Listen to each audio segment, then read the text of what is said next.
terrified 17-year-old girl pleads for her life as she's being murdered. Oh my God.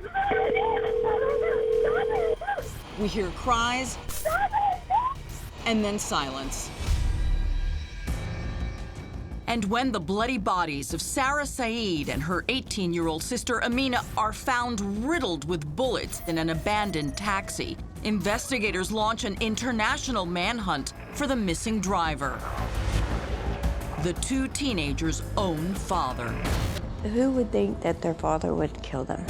I think it takes a pretty evil person to murder your two daughters. He's a monster.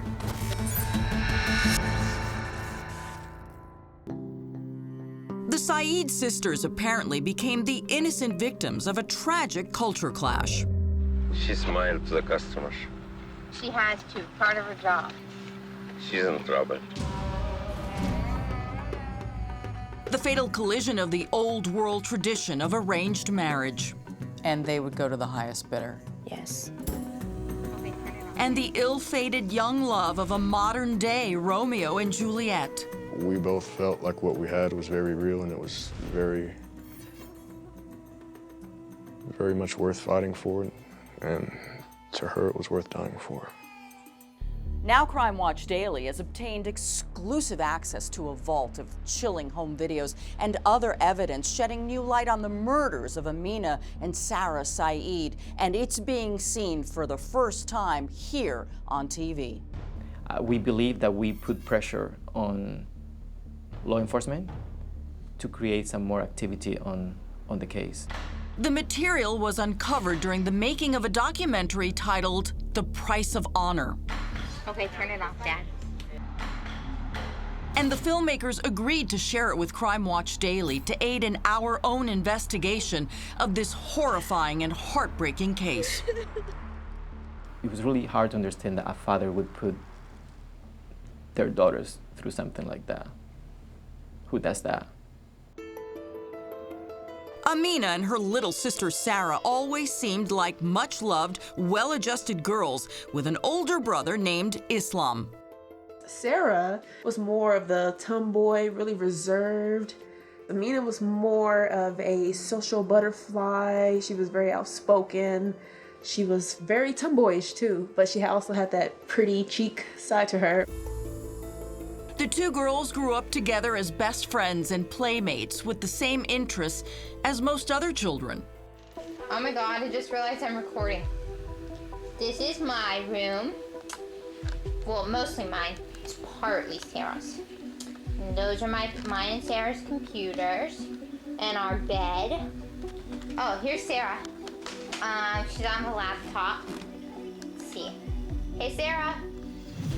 Sarah and Amina were well-mannered, pretty, smart, and popular at school, where they were diligent model students. They had plans for themselves, you know, that both Amina and Sarah definitely had future plans. Sarah didn't really talk too much. She was very academic. That's all she really ever talked about, that she was always talking about school. Amina also had high academic ambitions. She wanted to go to college. I can't recall which doctor it is, but she wanted to be a doctor.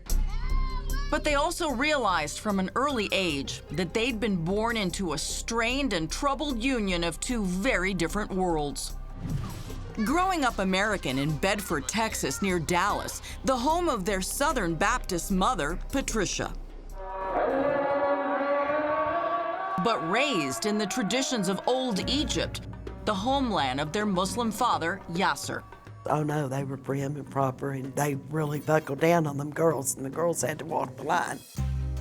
So did Mom, who was only 15 when she married Yaser, 29, 14 years her senior. I couldn't believe it. I was like, you're kidding. When I found out she was getting married, I had a little tantrum, you know. I told her, well, you're running your life, you're too young.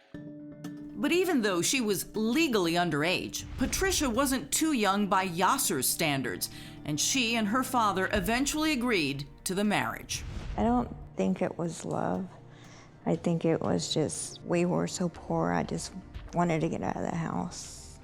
You know, he like promised everything. Oh, everything, you know, your life is gonna be better. He had a lot of land, he had all this stuff in Egypt.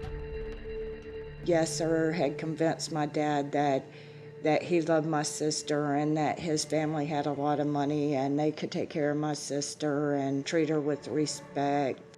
And for a short while, he did. At first, it was good. He was loving. 6 or 7 months, maybe a year, it just started going downhill. Yaser, a taxi driver, reportedly wasn't living up to his promises. Patricia, she worked all the time. You know, she'd work most of the time because he wouldn't hardly work. And Yaser was revealing himself to be a tyrant. He just like started wanting to have more control, did not want me to have anything to do with my family. Those Americans, and the Americans wasn't very good.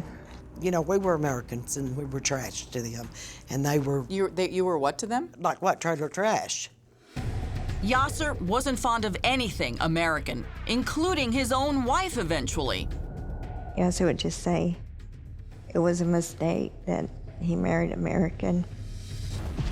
Patricia says he also became physically abusive. I was sleeping and he'd come in from work. He'd come and like kick the bottom of my feet or hit me to get me up. He would take stuff from the dresser drawers and go pour it all out in the middle of the floor and then make me sit there and clean it all up. He cut me on my leg because I wasn't having intercourse with him. Patricia says she caught Yaser cheating on her too. He had 6 affairs that I know of. He also had her pose for sick pictures like these, holding a gun and him with a knife at her throat. But Patricia put up with it. She'd leave him for a day or two. She'd think it was funny, like she was teaching him a lesson. Very nice. And it's alleged Yaser would not only continue to abuse Patricia, but also their daughters Amina and Sarah in the worst way possible. This is illegal. They told their grandmother, Patricia's mother, that Yaser had been messing with them. Wow, look at these eyes. I put my eye on you. I'm gonna get sick now. Next, Yaser is accused of subjecting his daughters to a brutal and tyrannical reign of terror. He had took Amina when she was 16 to Egypt and tried to marry her to a 40-something-year-old man.